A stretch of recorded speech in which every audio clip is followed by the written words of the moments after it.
get, please. Whatever meaning you can get, please put it on the chat box. Engineer Waliola, you help me to read what people are putting on the chat box. Please, am I audible?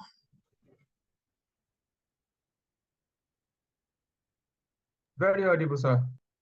Okay, so please just let's see what people have in the chat box about Plateau. So, what is the dictionary meaning of Plateau? And I also like to get the meaning of Plateau, the meaning in life. So, what does Plateau mean in life? Because dictionary meaning of a Plateau is quite different from a Plateau in someone's life. So, I would like to quickly have those two definitions as we go into the webinar session proper.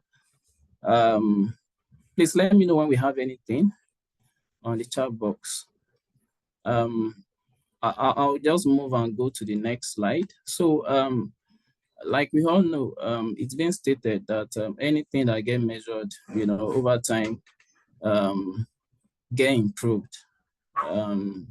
Anything that get measured, trust me, you have that level of oversight, you have level of monitoring, and you'll be able to, provide that level of, measurement. And over time, you are going to improve it. So I'd like to just, beam for all of us on this call, some of mind-boggling statistics on the reason why we need to, keep doing what we are doing in every organization and every workplace. I'm not going to be reading through all of this because I believe we all can see it, but I'm going to be speaking to those that are very significant. So in 2019, to be specific, nearly 3 million people died of work-related incidents and diseases, in which 89% of them was due to occupational diseases as well as workplace incidents. And this is a survey carried out by International Labour Organization, ILO estimate survey. In another separate research conducted by World Health Organization and ILO, it was also reported that 395 million workers who sustain non-fatal injuries. So you sustain injuries that is non-fatal. It could be partially, injury, maybe laceration, medical treatment cases, and some other, occupational health and safety injuries that employees normally, suffered in the workplace. And you're going to agree with me that this scary statistics is a pretext to why International Labour Conference added the safety and health as a fundamental principle and right of every employee. And that happens in June 2022 for some of us that were really following up. And we all celebrate this, milestone globally when it was being announced that the fifth fundamental principle of right and right at work for employee is ensuring that there's a safe and healthy work environment. We know about some of the other 4 initial fundamental principles, which sort talks to freedom of association and collective bargain. There's another one that speaks to elimination of forced and compulsory labor. The third one was about abolishment of child labor. And the fourth one was the elimination of discrimination in respect to, say, maybe employment or even occupation. And the fifth one that we all celebrated was what? The provision of, a safe and healthy workplace for every employee. So as good as this sounds, it also places, a kind of pressure on us that we are occupational health and safety experts, because now meaning you have more to do in your respective workplaces. Another very staggering statistics, but just for Britain, is what you can see on the right: 1.8 million working people suffering from work-related illness, of which 875,000 workers suffered work-related stress, depression, and anxiety.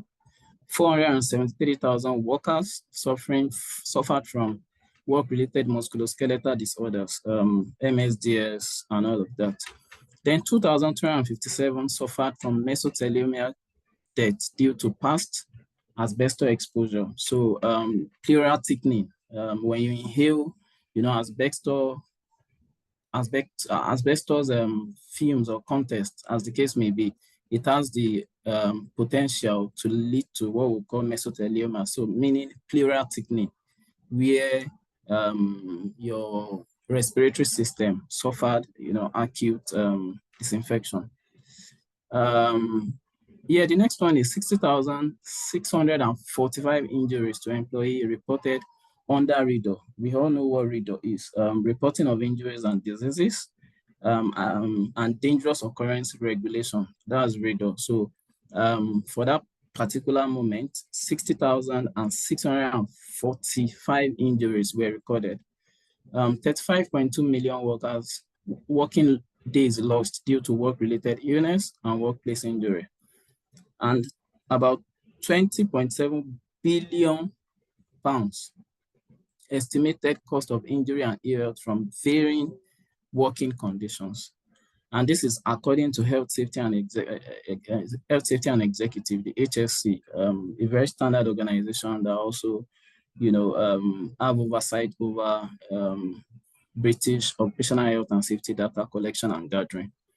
So where am I going to? These are, mind-boggling statistics that should, wake us up at the middle of the night as occupational health and safety professionals, that how can we, further reduce this? You can see pictures, showing grief, showing, pains, anguish being suffered by, people due to loss of loved ones and all of that. So safety and health challenges can be trended by figures and values, but cannot be fully understood by mere statistics, which is the truth. We can always see, 1 million deaths, we can always see 350,000 occupational health and safety ailments and diseases. But hidden behind those statistics are feelings of pains, anguish, griefs, depression, and shattered hopes of victims, as well as quenching of lifelong expectations of dependents. Imagine parents, mothers, wives, fathers, children, and loved ones that have suffered and continue suffering, all due to the fact that they lost just a single person that happens to be the breadwinner of the family. So this is a call to action for each and every one of us on the call. So this is basically just to set the baseline and for all of us to understand how critical it is for us to understand the nitty-gritty of how to drive and implement a positive and sustainable health and safety wherever we find ourselves. So Engineer Wali, do we have anything on the chat box about Plateau? Yes, I think we have a couple of definitions. Okay, just give me two of them because of our time. Just give me two because of our time. Yeah, we can just go through. The Plateau refers to high sustained level. Plateau refers to a state of little or no change following a period of activity or progress. Plateau refers to a phase where growth or improvement seems to be stalled. Usually extensive land area having a relatively level surface raised sharply above adjacent land on at least one side. A similar undersea feature, then reach a state of little or no change after a period of activity or progress. I think that is a summary of what we have there. All right, thank you very much, Engineer Wali. And thank you so much for everyone that are taking their time to, put that in the chat box. All of you are very correct. All of you are correct, but in the context of, health and safety, a Plateau is what we have here. And safety performance Plateau, like we all can see here, basically is a safety performance Plateau is referred to a stage where an organizational safety performance metrics, such as frequency of incident or near misses, stop showing significant improvement despite ongoing safety effort. This stagnation can indicate that the current safety strategies and interventions have reached their maximum effectiveness, and new approaches or innovations are needed to achieve further progress in enhancing workplace safety. So I'm going to paint a typical example, and I know everybody on this call would attest to that. So has it ever happened to you in your place of work that the week that you celebrated 15 million lost time injury was the same week that an accident happened, a fatal accident happened on site? Have you ever imagine that happening? I'm sure some of us are resonating to that fact, and we are, thinking back and saying, yeah, maybe a fall from height incident. Maybe we celebrated, 6 months without fall from height, and the next day you just came, boom, there's a serious incident involving a contractor falling from height of, say 30 meters above, and he's in the hospital begging for his life. So it is not as if you've not done what is being expected of you, right? And that is what even led you to the celebration in the first place. But trust me, regardless of the numbers or amount of innovative ideas that you are bringing on board, there comes a time when that implementation stalls naturally, because there is need for you to introduce a new inventions or innovations in order to go to the level of improvement required. I'm going to give an example. So we all are advocates of, workers reporting incidents, reporting safety observations in our various workplaces. When we first started off, right, you concentrate more on quantity, let people report. Which department have not reported? The maintenance department are not, performing based on, their risk metrics. The production guys should be topping the chart. The security team are not even, you focus more on quantity. But as time goes on, when you have that quantity, it's not going to give you the right traction, the right trends of the direct representation of what is happening on your site, because quality is missing. So you have initiated processes, procedure to make people report by creating a platform, enabling environment, maybe Google form that people can easily use to report incidents. Then you track and trend it, present it to the management. Now that is the height of it. For you to transcend beyond that, you have to introduce another strategy that will now capture quality reporting. And that speaks to, say, for example, your incident categorization. You might be having people reporting safety incidents, but they are not reporting near misses. And we all understand how very important near misses are, health and safety. So what do you do? What initiative do you need to bring on board now to make sure that people now start seeing the need for them to start reporting quality observations such as near misses?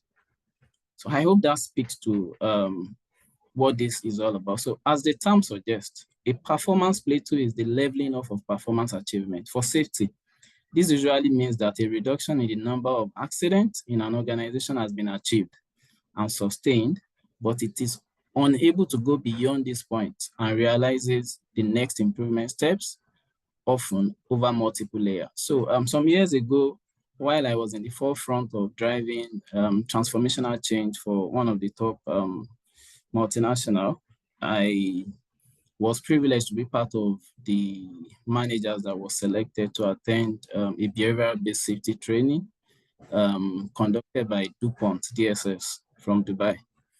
At the beginning of the implementation of BBS, I could also see some of my colleagues then on the call, and I'm sure they will attest to this fact that what we concentrate more on then was about reporting, at-risk behavior, reporting, unsafe condition, reporting, near misses, reporting. At some point in time, you get that report, you track and trend them. Over time, it is not really speaking to the systemic issues that you have in your operations. So that now means you have to take it to another level by ensuring that people understand what they are reporting and the reason why they are reporting them. So many reporting are being made today in organizations that have no value. I am not saying we shouldn't encourage employee reporting, but our final destination shouldn't be for them to report. Our final destination is for them to have that quality reporting that transforms the organizational safety culture. And that's exactly where I'm going to. So I move to the next slide. So this is the overview of the safety performance plateau. And a common challenges that most organizations face in improving their, safety performance Plateau. As we all know, it can be an executive-led safety development program, and this can significantly fuel improvement in performance. So you have your top leadership team doing the work, the talk themselves, providing you with the necessary resources to drive the culture, also displaying that visible first safety leadership, by taking turns to address workers during two bus stop meetings, and all of that. But as the easy wins grow scarce, it becomes harder to maintain the initial level of motivation and engagement in those managers charged with delivering improvement and targets start to be missed. So when this happens, the temptation that comes to most of us mind is to push it from the very top, and that's a huge mistake. In implementing health and safety performance, there's a term I call the frozen middle. So we all understand the top to bottom approach. Some of us are yet to understand the fact that the top leadership team are not actually the problem most times. And the problems are not even the frontliners, but the problems are those in the middle. And I call them the frozen middle, because they should be, the transmitting function between the leadership, the executive leadership team, and the employees themselves, the employees in the shop floor, the frontliners that are really doing the work.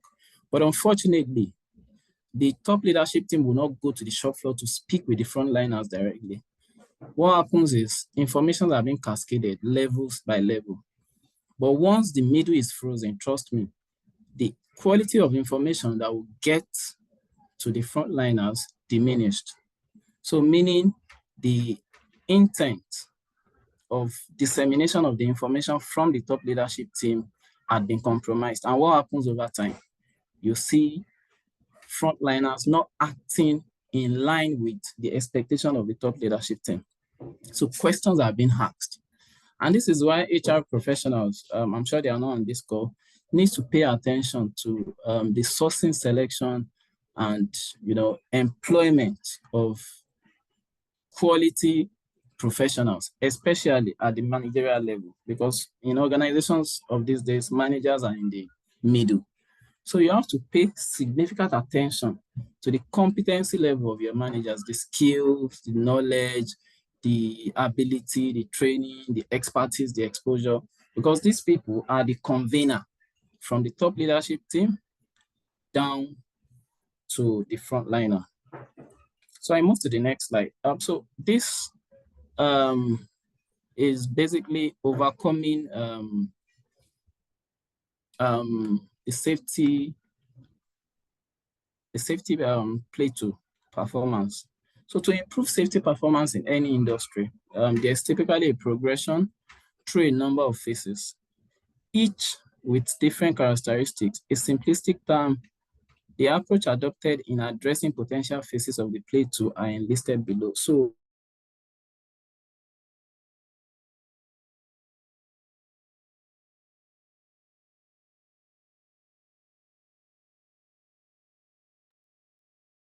Are you there, Mr. like I said, you've implemented some strategies in the time past and exhausted. So you have to move above and beyond that, your initial strategy. So can you hear me? Hello, am I audible? Can you hear me? Yes, hello, can you hear me? Yes, we can. Please go on. Engineer Walio, am I still very audible? Yes, please go ahead. Oh, okay, thank you. All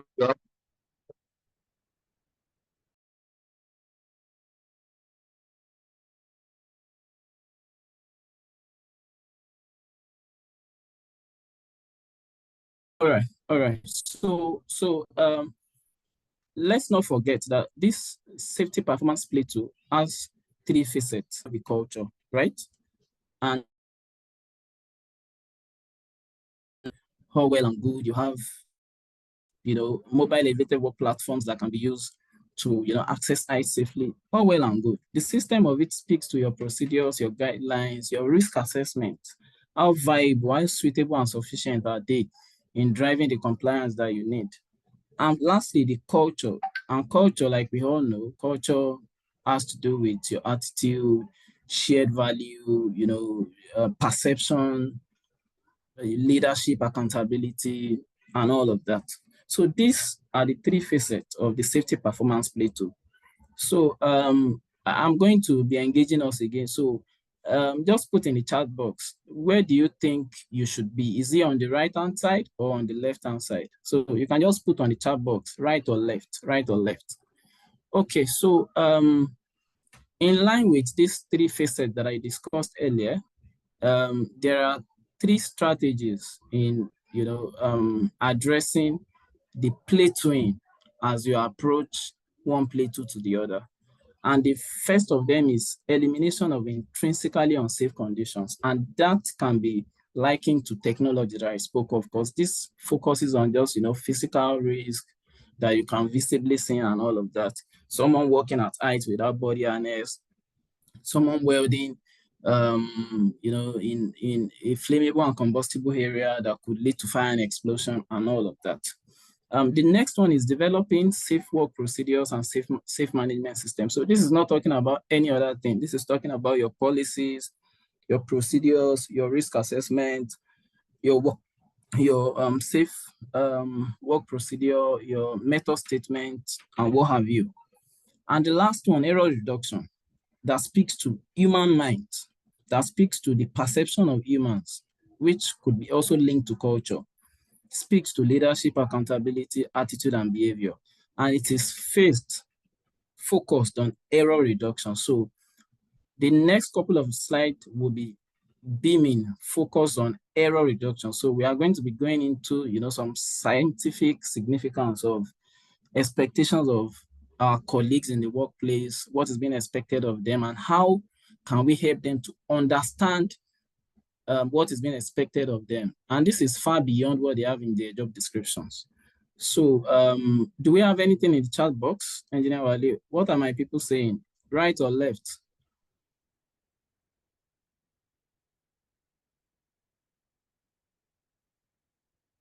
Hello? Right. Someone said right. Okay. Right. Okay, so how many right do we have? How many left do we have? We have two in total, and we have the two, they say right. Right. Right. Okay. We have three right. Everybody's saying right too. Everybody's saying right. Okay. I would have loved them to really give us the reason why they are saying right, but that time will not permit us anyway. So I'll just move. Adopting the three phases, approach. Initially I made mention of eliminating intrinsically unsafe conditions. So as you can see, this phase tends to focus more on physical conditions, your tools, your equipment, involved in looking for opportunities to engineer unsafe conditions out of existence. The second phase speaks much to procedures, policies, management systems, and what have you. And the last one, error reduction phase. Error reduction phase involved creating an environment in which the likelihood of error is reduced and reducing the potential for harm when inevitable human error occurs.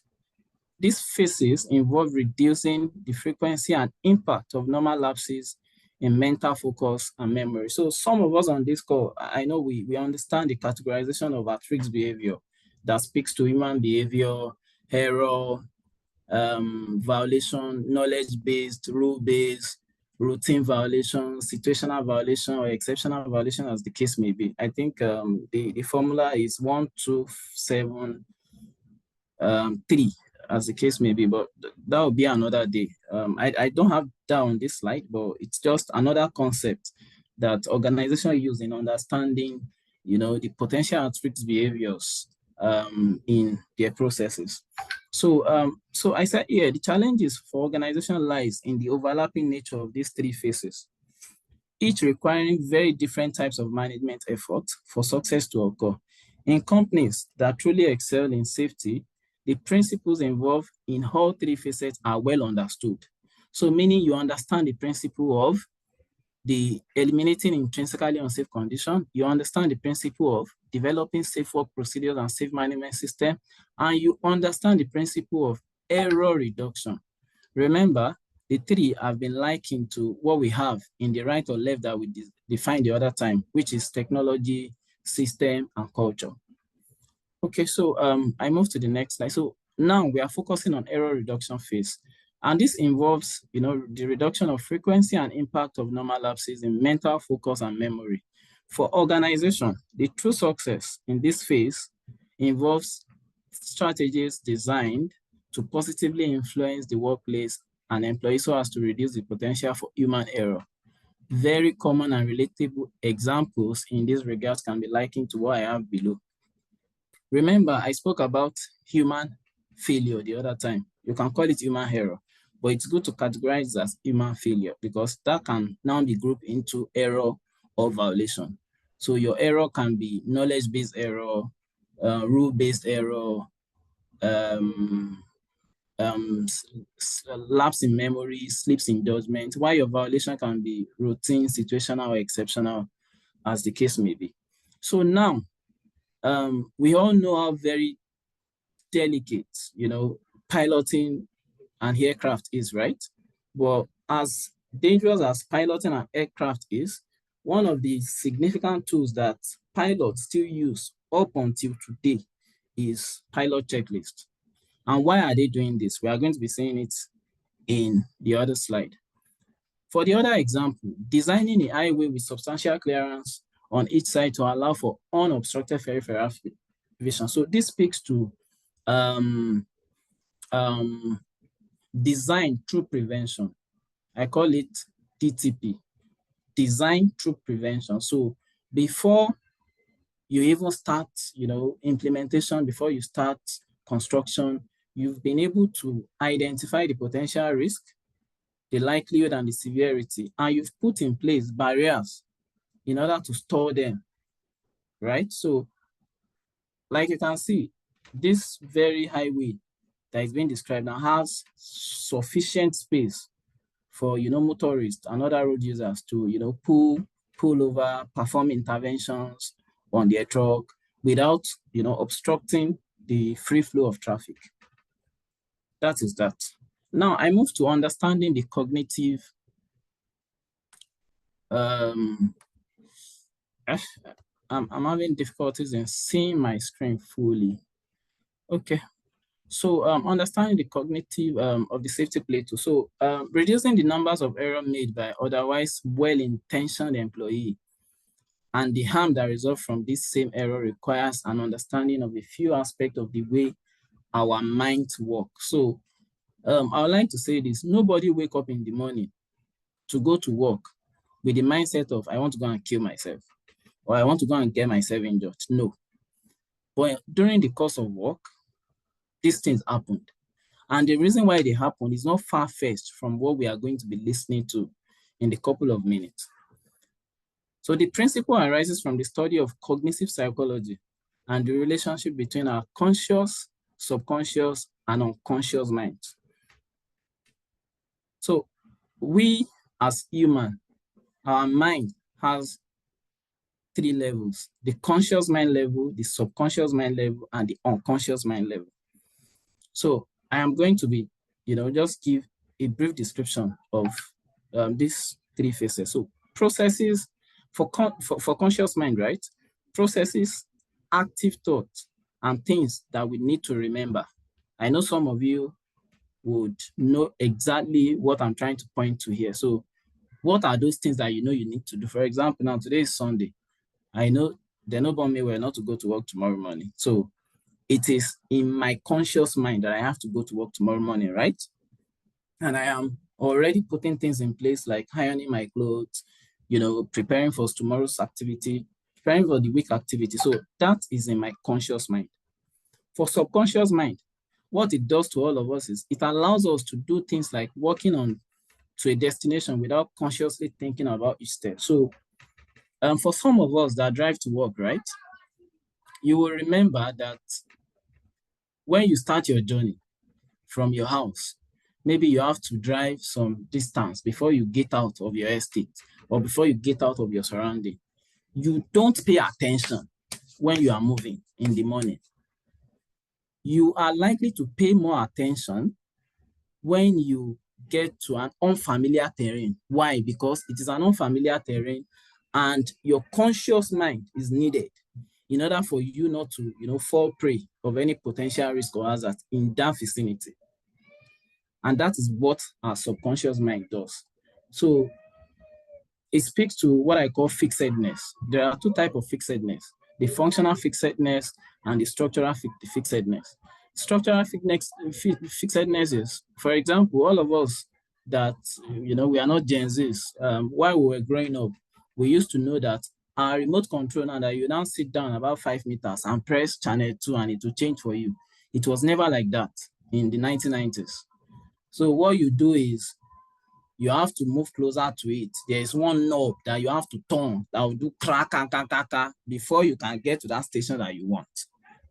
So some persons come together using some school of thought and, remodify and introduce to us a remote control that you can even stand as far as, some meters away, and you are going to, change your channel. What does that mean? That breaks the barrier of structural fixedness, right? How the television looks. If you remember this TV that I'm saying, for some of us, you have to eat it like twice, bam, bam, before it's going to even, because the cable must have shake at the back.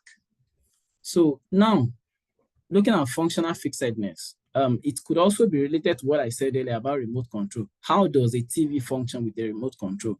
So the functionalism of the TV now is not about me having a direct contact by turning the knob, no.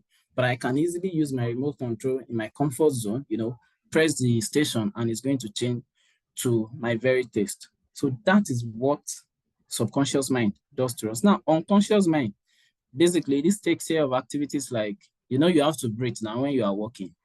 There are some things that happen naturally, and those things are what we keep inside our unconscious mind. So I'm going to be asking us a pretty question. Like I said, remember I said it's going to be really engaging. So I would like to ask, and it's very important. So out of conscious mind, subconscious mind, and unconscious mind, which one do you think requires more energy? Just put it in the chat box. Engineer Wali, please help me monitor that. Right? All right, so conscious mind, these are just, what they depict. Rationalization, the will, power, short-term memory, planning, critical thinking, and decision judgment. While your subconscious, requires long-time memory, emotions, creativity, then it had to be, an habit, something you do regularly because it's in your subconscious already. While unconscious is automatic control of pulse, control of respiration and immune system. So these basically are just the functioning of the mind within one person's single brain. And I have where I'm going to with this. So Engineer Wali, do you have anything on the chart before I move to the next slide? For conscious mind, subconscious mind, and unconscious mind, which one requires? Some say conscious, another person said unconscious, another person said unconscious, someone said conscious, someone said subconscious require more. More people are saying conscious. Okay. Conscious. Yeah, I just like the fact that people are contributing. So we'll soon get there. But thank you. So I'll quickly just move. I'm very wary of our time. I know our time is fast spent, and I'll just quickly see how I can round up. So with respect to cognitive psychology, the major implication which impact industrial safety performance are two things. And what are those two things? Number one, we are speaking about human mind now, how human mind works, how we process information, why people don't do what you expect them to do. They only do what you expect them to do. So these are categorized into two: the upper limit in the numbers of thoughts that any of us can maintain in our conscious mind at a single point in time. So, for example, what I can keep in my mind at a single time is quite different from what Engineer Wali can keep in his mind. Maybe he's capable of keeping 50 different information and maintaining them in his conscious mind. Maybe me, I can only, take two. And this speaks to, the competency of employees that we have in the workplace. And I would like to say this: if you are being sidelined or not being contacted when recruitment are being done in your workplace, regardless of the function, maybe operations, maybe you are bound to have series of occupational health and safety incidents, trust me, because you are not evaluating the competency of employees that are, being recruited. The only thing they call us to do as health and safety practitioner is we have 50 employees that are resuming next week. We are come and do your safety induction for them. And that's where we inherited lifelong problems. And this is happening, and it still continues, I must say. So it's quite very important that we take this feedback back to our organizations. Let them know how significant and important it is for health and safety evaluation to be done on any employee that is being recruited. Because at the end of the day, you are the one that are inheriting the problems being created by human resources functions. So the biology challenges with keeping thoughts in the conscious mind is that it requires more energy than subconscious. So this is the response to people that have answered before. So the conscious mind requires more energy than the subconscious or the unconscious. As a result, our brain are hardwired to function that don't need conscious processing to the subconscious and unconscious level. So when it comes to being able to keep specific thoughts or memory active in our conscious mind, studies have indicated that average person can maintain 4 to 7 discrete thoughts at a single point in time. And this is research study carried out by some school of thought. So every individual, we can try it. And this is some of us that have attempted Pymetrics, what's it called? Evaluation test before. Or some of us that play games very well, you will understand this. Because once a number is more than a number or an entity or a feature is more than 8, 10, 11, trust me, you miss out on them completely. So the implication is that when a person is forced to consider a new thought, one of the previous thoughts is squeezed out of the conscious mind, and that becomes a memory. This is the reason why a person will notice a still H-beam to duck under upon entering a cross space or a confined space. We forget the same H-beam that he noticed of when he was going in, and when he was coming back, he had forgotten the positioning of that H-beam and is now going to bump his head into it. So what happened? Someone goes into a confined space with being conscious of, there's an H-beam, at the entry, I enter. But the moment I enter into the confined space, maybe I have to perform atmospheric testings. I have to, purge the atmosphere in order to remove, what's it called, chemicals or other irritant that might be in the confined space. Due to the activities that I've carried out in the confined space, the possibility of me missing the H-beam while coming out is very, very high, especially when the conscious mind threshold is already reached. So I want us to really get this. So they had already focused on another task, like what I said, purging of oxygen, performing of atmospheric testing, and that has squeezed out that conscious thought of them noticing that there's an H-beam at the entrance of the confined space entry. And what happened? They bumped their head into it. Okay, so a very convenient example of the challenges associated with maintaining perfect focus over time is the feeling of driving down a road and realizing that we don't remember the last few kilometers. Remember I said this. So if you've been traveling for, say, 2 years, say you've been traveling within a 2-kilometer distance from your house, down to the road, the possibility of you keeping track of every occurrence on that same road is very, very low, because that is your familiar terrain. And this is where the complacency sets in organizations where accident occurred, because you feel overwhelmed. You feel quite comfortable that, I know there used to be a signboard of, no smoking. I know, when I take my right, I'm going to be seeing a blind spot. I know there could be one Mama Shukura parking his car very close to the main road. So, you no longer pay attention at that point in time because you've mastered the road. So the only time that you are now going to start, having that mind of, okay, you are in an unfamiliar terrain is when you are going to start using your conscious mind. So for that 2 kilometers that you travel, what you are using is either unconscious mind or subconscious mind. That's just what I want to say. So these characteristics about the way our mind works have very real implications for companies attempting to improve their safety performance. And yet, many organizations routinely do this, which don't respect the reality. For instance, you overloaded an employee with things that must be done, either in meetings or during work assignment, is doomed to fail once the person's conscious thought threshold is exceeded. I said this earlier. So during our trainings as occupational health and safety professionals, let's keep our trainings, let's keep many words out of it.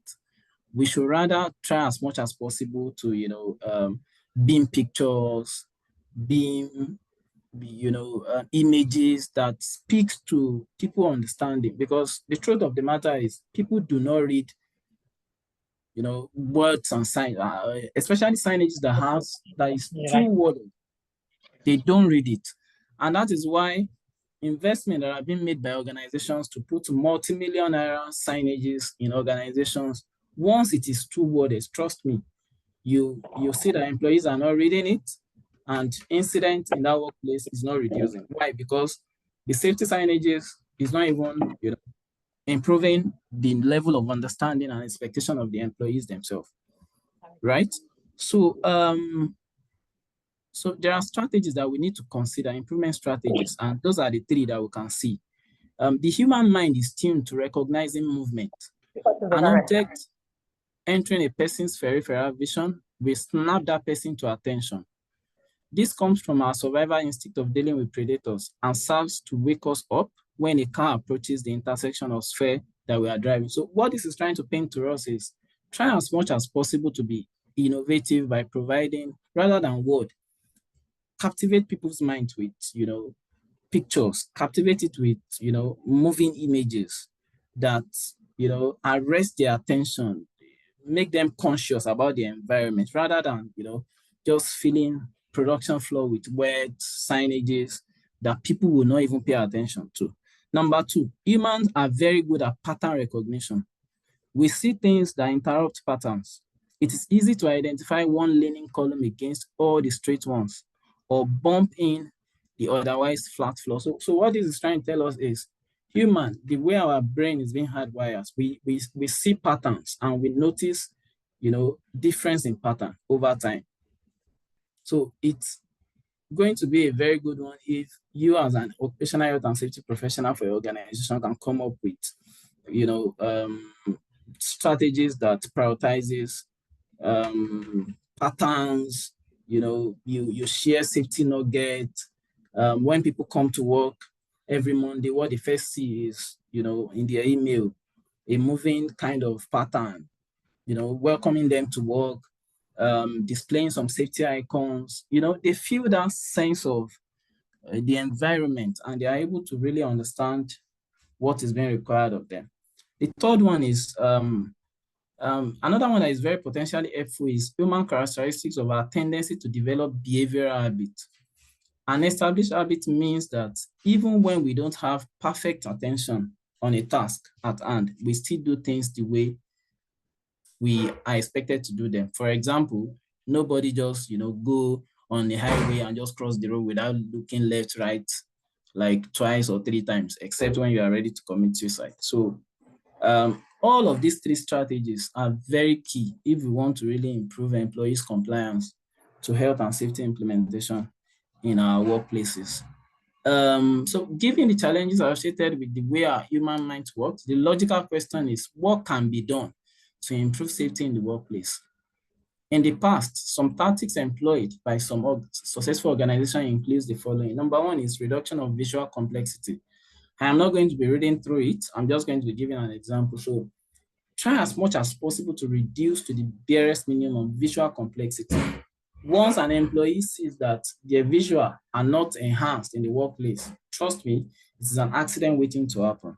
You are trying to, conduct trainings for people, and, you're presenting slides that are not really aligning with their visual complexity, and they are, not really resonating to what information you are giving to them. The truth of the matter is they won't be able to read or get the best dividends of what you are trying to pass across to them. And what happens at the end of the day, you see them behaving not in line with whatever training or competency or capability development that you deliver to them. That happens every now and then.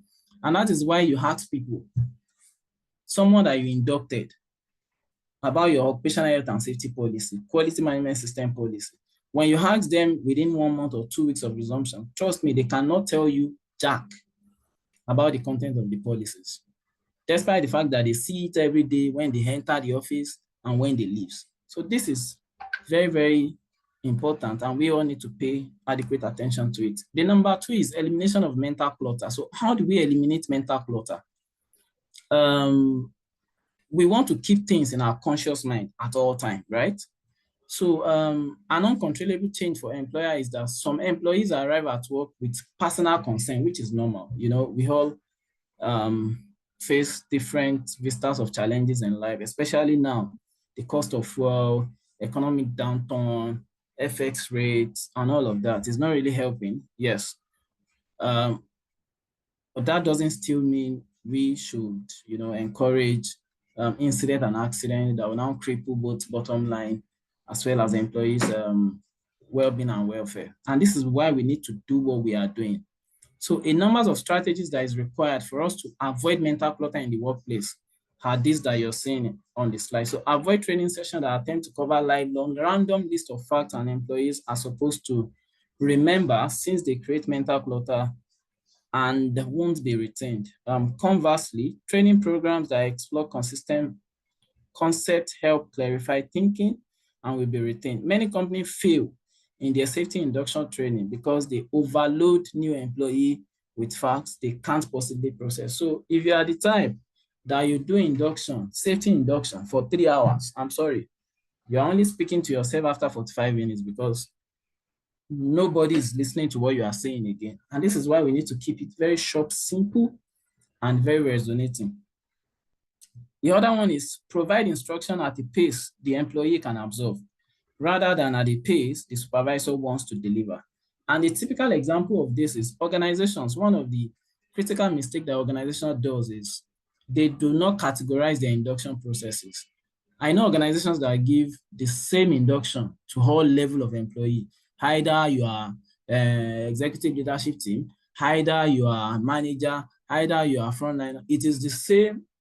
And at the end of the day, you'll see that you're only speaking to the generics requirement of the organization, but you are not speaking to the cadre, the level, and the expectations of each and every employee.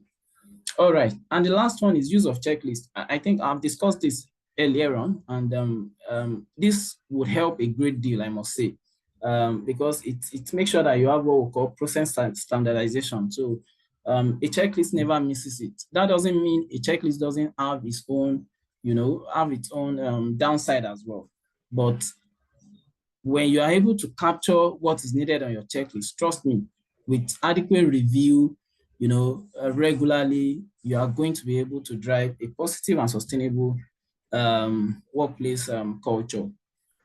All right, so the last one is build positive behavioral habits. So how do we build positive behavioral habits? I've said this, you have to be consistent in your approach. Too many organizations assume just telling a person to do something creates the knowledge that leads to desired habit, but unfortunately, it rarely does. That's just the truth. So companies who excel at safety performance understand that it is incumbent on the company to go beyond telling an employee to do what to do in a training. Behavior must be repeated at a high frequency over a period of time to become an habit. And that's just my submission. Repeated behavior developed into an habit is equals to culture. I cannot just do something once and you say, oh, that's the way we do. No, it has to be consistent and repeated across all vistas of your organizations, across all cadre. You must maintain what I call it one line of sight as far as health and safety management implementation is concerned. So I know some of us have seen this many times, and this speaks to the pattern using safety culture maturity ladder And these are what they represent, from pathological phase to generative phase. You can see what each and every cadre of the safety model represents, right? So for leadership, where leadership are expected to start driving strongly is from being proactive, from the proactive phase. That doesn't mean in pathological, in reactive, and in calculative phase, leaders are not engaged or involved. But at the moment it cross calculative to proactive, leadership should be heavily engaged. And what is being expected? You can see visible and hands-on leadership. You make sure that health and safety is a top of the mind agenda. You attend safety walkthrough, and safety meetings, personal review of all incidents, face-to-face engagement, interventions. You set an example. How do you set an example? By displaying that visible health safety leadership. You go out for 2 bus stop. You create steering committee. You lead accident investigations, and so on and so forth. You participate in risk assessment processes and method statements. So these are ways that leadership can help create, that positive and sustainable workplace culture. You also create openness and trust to share issues before you now act. All right, so this takes me to something very, very important. And for me, as a professional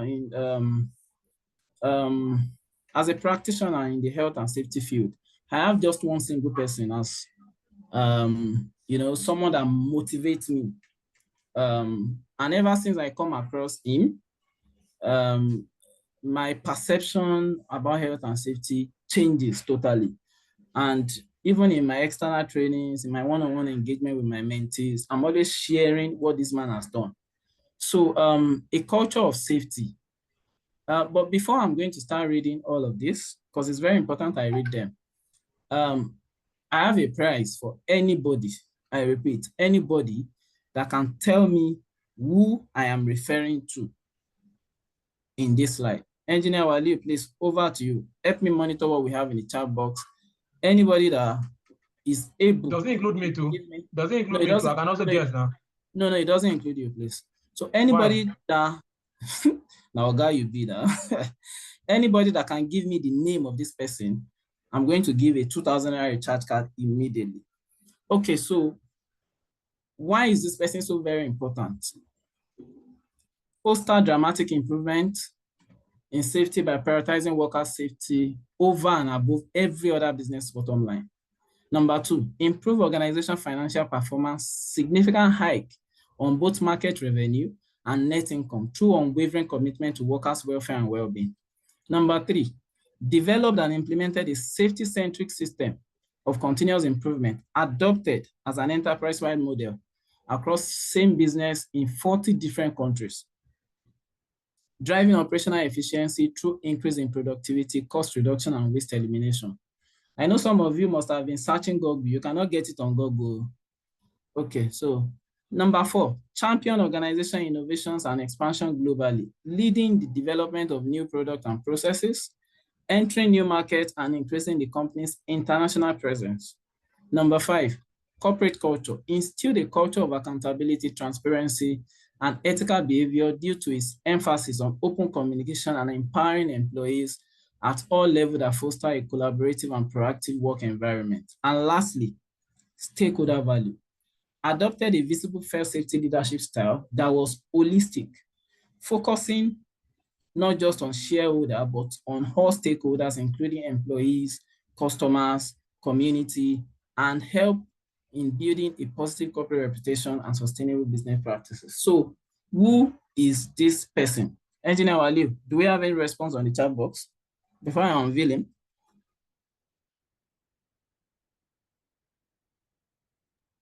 Yes, we have. Someone said ourselves. Someone said Mr. Dapomolade. Another person said Engineer Jamie Badmus. Fantastic. Another person said HSC officer. Okay. Another person said leaders, me. Okay. My answer is another person said QHSC officer in charge. Another person said you, yourself, and you. Another person said Mr. Dapomolade, CEO hybrid. Another person said myself. Another Okay. person said SSB. I don't know what SSB means. Another Oh, person said me. SSB means Shitu Shita Balogun. The person is referring to. Okay. Okay. Okay, Okay. okay, okay. Thank you so much. Thank you so much. But boom, my 2K still remains with me. The person that I'm talking about, I'm going to be revealing him through a video before you now see his picture. So I'm going to be playing a video, and it's very important that we all listen, please. It is very, very, in fact, this is the meat of this session. So Engineer Waliu, please, can you let me know if the video is playing, please? Okay, play. Can you play? Yeah. Yes, it's playing. Good. Good. No, it's not playing. You have to go to allow audio, something like that. Oh. Go around your Zoom, this thing. You see Okay. those three buttons. Yes, yes. I saw the three buttons. I saw pause recording, breakout reaction, stop focus, remote, share sound. Share sound. Go to share sound. Click share sound. Okay. Yeah, I've clicked on Play it. now. So Yeah, it's play now. Of this conference is it playing? safety and ethics. Okay. Of this conference is. All right. So guys, please, like I said, please, it's very important that we listen to this. It's just 3 minutes video thereabout. So we'll be discussing about it when we are back. Thank you. This conference is safety and ethics. Let me bring a leaf out of history and tell you that when somebody focuses on human values, profits generate naturally. I hope all of you have heard of the famous industry Alcoa, Aluminum Corporation of America. One of the largest aluminum industry with presence in 40 different countries. It's not small, 40 countries. Almost 200,000 people employed. That industry was going to the dogs. There's no way, loss after loss after loss after loss, there was no way this industry could come up. The board of directors decided that we need to breathe back life into our industry. So let's bring in a new dynamic CEO who would take care of the industry and bring a huge change. Get ready for the surprise. They roped in 1987, they roped in Paul O'Neill. Go back and check the facts. Paul O'Neill. He came in as the CEO. The first meeting of the board of directors, everybody is hoping, the investors are hoping, everybody is hoping that this young dynamic CEO will turn the fortunes of the entire Alcoa. You know, they were all expecting huge chiefs. They were all expecting a great lecture. They were expecting a presentation. They were expecting facts and figures of how we can breathe back profits. The first lecture by the CEO, Paul O'Neill, to the board of directors was less than 10 minutes. He came without papers.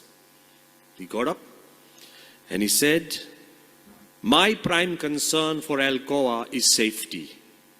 Does it ring a bell? Mr. President, does it ring a bell? He said, "My concern for Alcoa is safety, supreme safety. I have found that because of injuries and lack of safety, every 100 days, 2 days are lost in the factory. I want to bring it down from 2 to 0. That is my goal. There is no other issues today to be discussed. It's just safety." Suddenly one guy from the board, he raised his hand and said, but what about the profits? He said, "My only profit is safety. Thank you very much." The meeting is concluded. Straight away, some of the board members, they went back to their investors and they said, "God, we've got a hippie in the room. He's crazy. Nothing can happen." He did not just make this speech, he righted it off with special laws and sub-laws. He said, if in any company there's an injury and it takes life, by default that manager is suspended. If any of my little factory, if there's an injury when a worker has to lose days because of that injury, it's serious, tell me, I personally will go there and look after him. All the days that the worker misses, his wages should be doubled.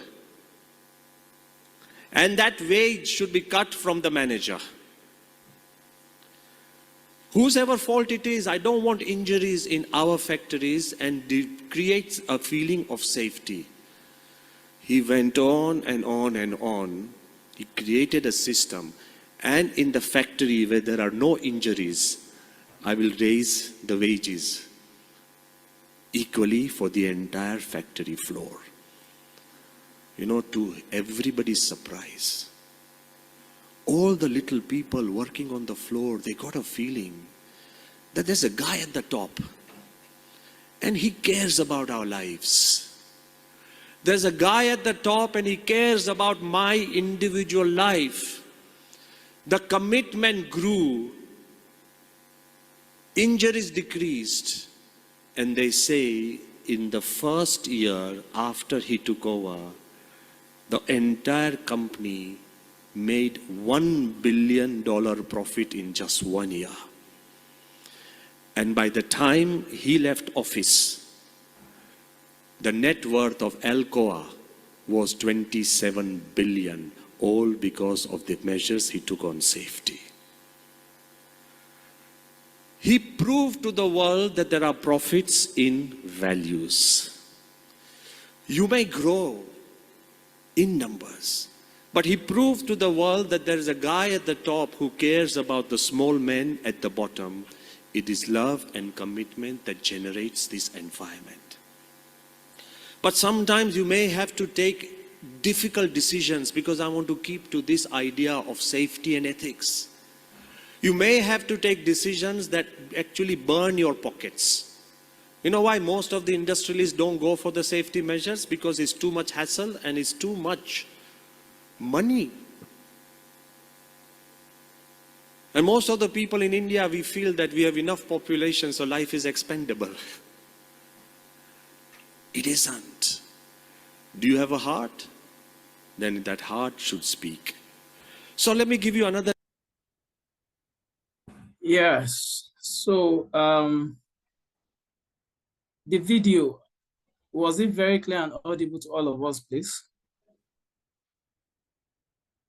Yes, very clear, very clear. Awesome, awesome. So I am going to be going to unveiling Of this conference I'm going to be going to unveiling to all of us the man himself. Of this.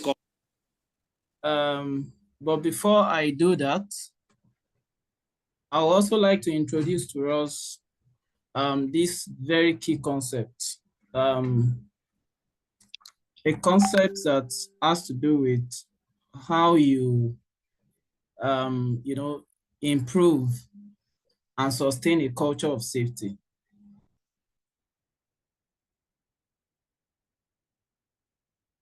There are three strategies basically that organizations have proven to be using over time. And these are personal responsibility, individual consequences, as well as personal proactive intervention. What does this speak to? Personal responsibility is just, you know, each and every individual in your workplace having that basic understanding and the acceptance level with respect to what should be done and how it's supposed to be done. As much as over some years now that I've been in the health and safety field, I have never been an advocate of, you know, punishment or negative reinforcement. I believe so much on reward and recognitions and positive reinforcement. But that doesn't mean that organizations are not to set a benchmark as per acceptable behaviors and consequences for actions and inactions, especially negligence. And this is what personal responsibility speaks to. So any organization that is able to have that level of personal responsibility, where you have a concept I call who does what, how, and when, trust me, you're going to find yourself at the upper echelon of the safety culture maturity ladder. Number two, individual consequences. A system where employees understand and accept that there is a fair system for reward and recognition. That could also be looped back to what I said earlier. So what cut across for Mr. A also cross across for Mr. B. So there's no prejudice, there's no favoritism. You have a well mapped out sanction grid and what's it called? Reward and recognition scheme for employees that do the needful in line with your safety strategies. And the number 3 is personal proactive interventions. And this is just an atmosphere where employees are intrinsically motivated to work safely. So a question you need to start asking yourself now, a question you start asking yourself is, do you have employees in your place of work that are intrinsically motivated to work safely? If your response is no, trust me, that's an accident waiting to happen. So finally, going through our HSE performance over time, you're going to agree with me that your incident rate will be adequately managed over time, and it will work you up to an improved culture where you have leadership, accountability, attitude, and behavior that drives nothing else but a generative culture and independent safety culture maturity ladder in every work organization. You may have technologies and standards in place. You may have HSE management system comprises of procedures, rules, certification, and competency, risk assessment, and what have you.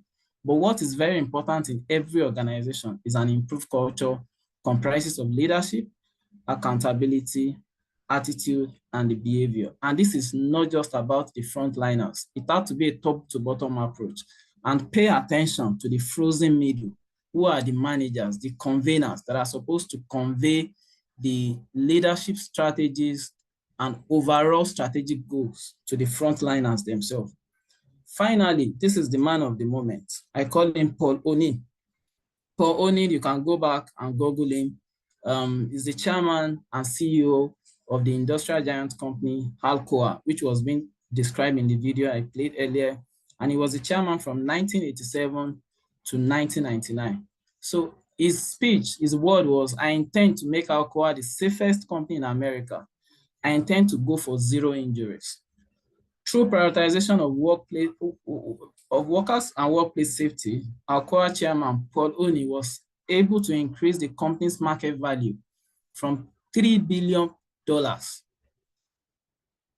in 1986 to $27.53 billion in the year 2000 when he was leaving, while net income increased from $200 million to $1.484 billion. Let's all remember as professionals that an informed and engaged and motivated workforce, which is our employee, is same as a safe, profitable, and sustainable business. Finally, I'm going to be leaving us with this thought. We all need to understand the fact that organizations are being set up to make profit, no doubt about that. Organizations identify a pinpoint that they want to solve in the market, and this is why organizations spring up, right? But while organization focuses on profitability and productivity, it is very important that we position ourselves strategically at the boardroom, letting them understand how health and safety will contribute immensely to meeting the expectations and perception in line with what they want to achieve in the long run, which is productivity and profitability. That is going to be all from me. Thank you so much for having me. I stand by for questions, contributions, and input. Thank you so much. Yes, please let us appreciate our speaker. That was a wonderful, well-detailed presentation. I really learned from this. In fact, I paid right attention to this course all through from the beginning. I've been in class this morning, so I'm supposed to just be going and coming. I finished my class around past 5, and I had to continue. I had to come here 6 o'clock, and ideally I'm not supposed to pay attention, but because of the details, the knowledge area, the uniqueness of this topic, and the dimension, you will think that you've heard everything, you've known everything in safety until you hear someone speak again. Then you understand that safety is wide, dynamic, and there is always a new perspective. There's always something to learn. There's always something to even relearn again. Yes, this is a very wonderful one, and I really appreciate this wonderful presentation. Because of time, we might not be able to take questions, but please, if you have any comment, let us take just one comment because of time. Please let us take one comment because of time. In case we have anyone, yes, you can see the feedback. Wow, wonderful presentation. Nice presentation. Kudos to you, sir. Thanks for a job well done. This is very good. Well explained. Fantastic. Thank you so much, sir. Please, we don't use certificates for our sessions.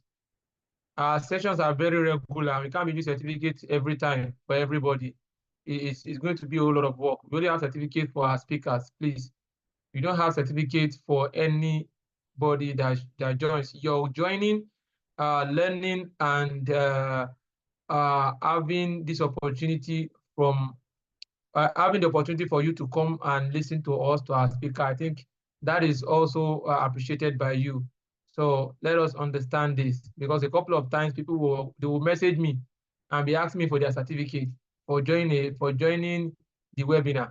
Please, we do not issue certificates unless there are special webinars that we'll do where we will say we issue certificate. These are free webinars that are coming on a periodic basis. So we can't be using certificate to everybody every time. Please let us understand this. Nice presentation, amazing presentation. Thanks for a job well done. Many feedbacks here, very, very clear. This shows that you have done justice and we have really learned from you. Thank you so much. Thank you everyone for your feedback. Because of time, on these notes, let us quickly present our certificate to our speaker. Let us quickly present our certificate to our speaker. Like we said, this is Series 75. Yes, and from Coral City Consult, we are giving this certificate of appreciation to our wonderful speaker. It reads Weekly Enlightenment Webinar Series, this Series 75, it will be added. Certificate of appreciation. This certificate is presented to Balogun Shitu for sharing his invaluable insight as his guest speaker at our weekly enlightenment series on application of safety performance Plateau in driving a positive and sustainable organizational OHS culture. This is proudly sponsored by Coral Safety Consult. Please, Mr. Balogun Shitu, please kindly accept this token from us. We are going to send it to you. We are going to send it to you as your certificate. Thank you so much, and we certainly appreciate you, sir. So a word from you, Mr. Shitu Balogun. All right. I really want to thank everyone for finding out time to couple with the fact that our Super Falcons are playing now. So I was thinking maybe we won't really have much people on the call.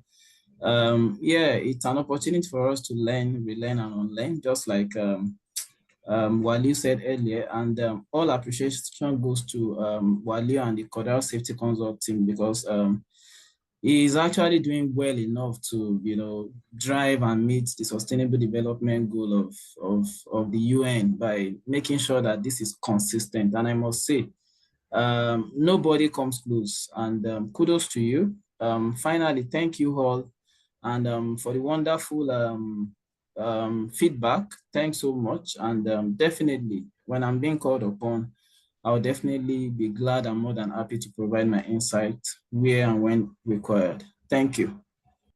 All right, thank you very much. Thank you everyone for coming. I can see Mr. Alfred Ajao. It's been a long time, sir. He left us here, no problem. We are good. We are following your footsteps, sir. Mr. Adefela, Rofela, thanks for coming always with us. Mr. Abdusalam, Oyewale, Mr. Fabio, ACN, Mr. Amouti, Mr. always here, Anthony, Basi, F. Young Engineer, thanks for coming. Atinike Balogun, Aziz Gudira, always here. Azubi Kiona, In fact, there are people here that deserve to be given award every time because they are always consistent they've been always consistent with us, including Mr. Christopher Inyang. I can see so many people that have always been here. Mrs. Ifunaya Oguneme, yes, always here with us. Julius Wambete, our friend from I used to get to your country, sorry. Yes, everyone, thank you so much for being here, Mr. Olufemi Abiodun, Mr. Razak, Mr. Rotimi Ewedemi, always here with us. Yeah, we see you. Miss Stella Okonkwo, thanks for coming, everyone. We can't mention everybody's name. Thank you so much, Mr. Yekini Kola Wole. Yes, we appreciate you, we value you, we respect you. Thanks for coming. Yeah, from Uganda. Yeah, our friend from Uganda. Julius and Betty always joining us from Uganda every single time. Thank you so much, everyone. Thanks for joining us. At this note, we appreciate you. Hopefully next week, we'll be inviting another specialist, another professional to join us. And before we call it a day, remember that we at Courthouse Safety Consult, we are into health and safety trainings. We are into ISO certifications, ISO lead auditor courses, internal auditor courses. We are currently running for the next couple of months. We've been taking ISO courses. If you're interested, you can let us know. We also have our technical safety courses. Yes, technical safety courses that are well detailed, that you will be wowed at what you will see in the content, and they are all pre-recorded. And we currently run discount prices on regular weekends like this. So if you're interested, you can chat me up for you to have access to our videos, to our courses, full-time courses, and our courses are approved by the Nigerian Institute of Safety Engineers. And in addition to this, very soon we'll be launching our LMS, that is Learning Management System. The same way you see courses like Coursera, Usher Train, all these Usher Train, Coursera, Udemy. Yes, very soon, in a couple of weeks, we'll be launching our Learning Management System, techsafetycourses.com, that we are using not just to train anyhow, but to ensure that we get detailed understanding and build competency. That is our focus at Courthouse Safety Consult, not just for certificate. If you are looking for certificate, definitely technical safety course is not for you. But if you are looking for core competence, you want to get detailed understanding on different subject matters, root cause analysis, HSS data analysis, integrating safety into project management. So of course, so many courses that we have, behavioral-based safety courses, work attire, confined space, electrical safety courses, so many of them that we'll keep mentioning. We have all these courses, and will also be, our LMS is also designed to also invite professionals. So we are also creating a kind of a passive stream of income for professionals who can also train. They would make videos on courses. They will send it to us. We evaluate them, and we also upload it for them. And their videos will be available on our website, where people will pay to learn from them also. Yes, that is part of what we are doing, not only about us alone, but to ensure that we carry everybody along, everybody to learn and earn simultaneously. So if you know that you have what it takes to make videos, learning videos, go online, check videos of learning videos on Coursera, look at how they make their videos on various courses. You can do the same, and you send it to us. We give you guidelines, send it to us. If you see that it meets up with our standard, we help you. There's a platform of tutors also for you to upload your videos, and you also earn in the process. So many things is still coming through us as Courthouse Safety Consult. Our goal is to ensure that we continue to thrive and improve on the competency level of professionals around the world. Thank you once again, everyone. Thanks for always joining us. We appreciate you. Without you, there will be no Qadar. Without you, there will be no Enlightenment series with Waliullah. Thank you for believing in us. We appreciate you at all times, and see you all again. And also, I received a mail some days ago that you people nominated Courthouse Safety Consult for Health and Wellbeing Company of the Year for the AfriSafe Award. I really appreciate this. I wasn't expecting it. In fact, unlike before, that I used to message people to vote to nominate me. This year, because of the engagement, let me put it that way, I was unable to even tell anyone to nominate me for any award. But surprisingly, so people took it as their responsibility to nominate us for the AfriSafe Award. Thank you. You have given us another responsibility to bring the award home, and hopefully we'll put in our best. Thank you all for all you do. Thanks for believing in us. Thanks for believing in Courthouse Safety Consult. And we hope we have better things to do together. For more about Courthouse Safety Consult, you can visit our website at www.cordalgroup.com. Once again, www.cordalgroup.com to know more about Courthouse Safety Consult. If you want to meet me or chat me up, you have something, want to train your organization, you want us to train your organization on any management courses, mental well-being, safety courses, ISO courses, you can always reach out to us. Thank you so much for the opportunity once again. We sincerely appreciate you for your time. So on this note, we can now unmute and appreciate one another, and especially appreciate our speaker. Let us unmute now and appreciate our speaker. Let's thank him for giving us a wonderful presentation. Thank you so much. Thank you so much, Mr. Smith. Great job. Thank you so much. Thank you. Thank you so much. Thank you. All right. Thank you so much, everyone.